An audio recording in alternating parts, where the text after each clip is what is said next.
Istanbul में MI6 का agent James bond और ईवा मनीपेनी एक कातिल पैट्रिस का पीछा कर रहे होते हैं जिसने एक हार्ड ड्राइव को चोरी किया है जिसके अंदर कई अंडरकवर एजेंट्स की इन्फॉर्मेशन है।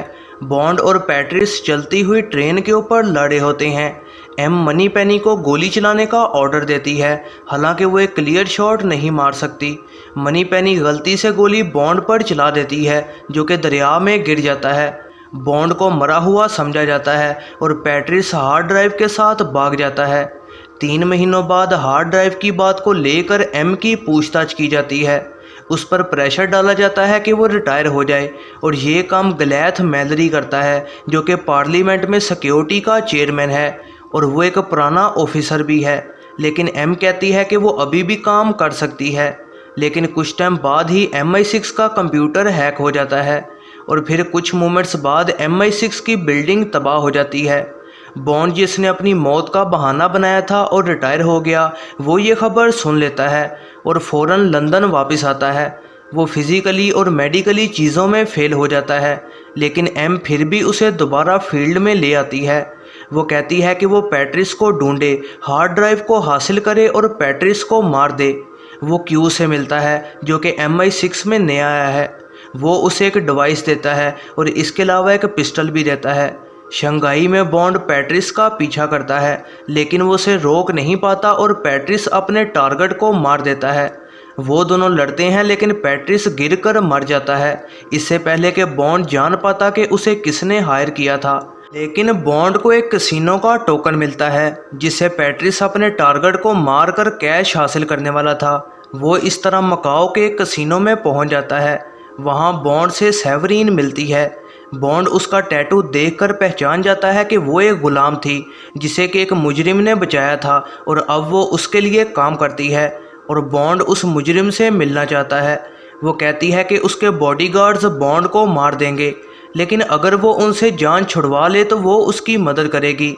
बॉन्ड फिर हमला कर देता है और गार्ड्स को मार देता है और फिर सेवरीन के साथ उसकी यॉट में चला जाता है।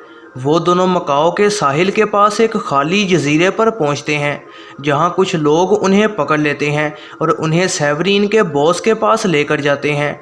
इसका नाम रॉल सिल्वा होता है। सिल्वा पहले एक MI6 एजेंट था और अब वो दहशतगर्द बन गया और उसने ही MI6 पर हमला करवाया था। इसके बाद सिल्वा सेवरीन को मार देता है, लेकिन बॉन्ड MI6 को मैसेज भेज देता है जो कि सिल्वा को पकड़कर बरतानिया ले जाते हैं। MI6 के नए अंडरग्राउंड हेडक्वार्टर में क्यू सिल्वा के लैपटॉप को खोलने की कोशिश करता है, लेकिन गलती से वो उसे MI6 के मेन सर्वर में एक्सेस दे देता है। इस तरह सिल्वा कामयाबी से भाग जाता है। क्यू को पता लगता है कि सिल्वा जानबूझ के पकड़ा गया था ताकि वो एम को मार सके, क्योंकि एम ने उसे धोखा दिया था और 1997 में उसे चाइनीज़ गवर्नमेंट के हवाले ही रहने दिया था। वहाँ उसे टॉर्चर किया गया और उसकी शक्ल भी बिगाड़ दी गई थी। बॉन्ड सिल्वा का अंडरग्राउंड टनल्स में पीछा करता है और बॉन्ड एक पार्लियामेंट में सिल्वा के हमले को भी रोकता है जहाँ एम मौजूद होती है। बॉन्ड क्यू और बिल टैनर को निशान छोड़ने का कहता है ताकि सिल्वा उन्हें फॉलो करे और बॉन्ड एम को स्काईफॉल लेकर जाता है जहां पर बॉन्ड बचपन में रहा करता था।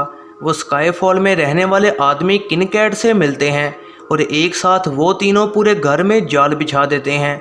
जब सिल्वा के आदमी वहां पहुंचते हैं तो बॉन्ड एम और किनकैट कईयों को मार गिराते हैं। इसी दौरान एम काफ़ी ज़ख्मी हो जाती है। सिल्वा फिर हेलीकॉप्टर में वहां पर आता है और उसके साथ और आदमी होते हैं।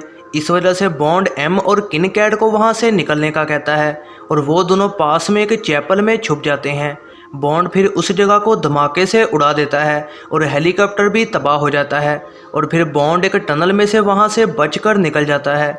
सिल्वा भी इस सब से बच गया होता है और वो एम और किनकैट की तरफ चैपल में जाता है।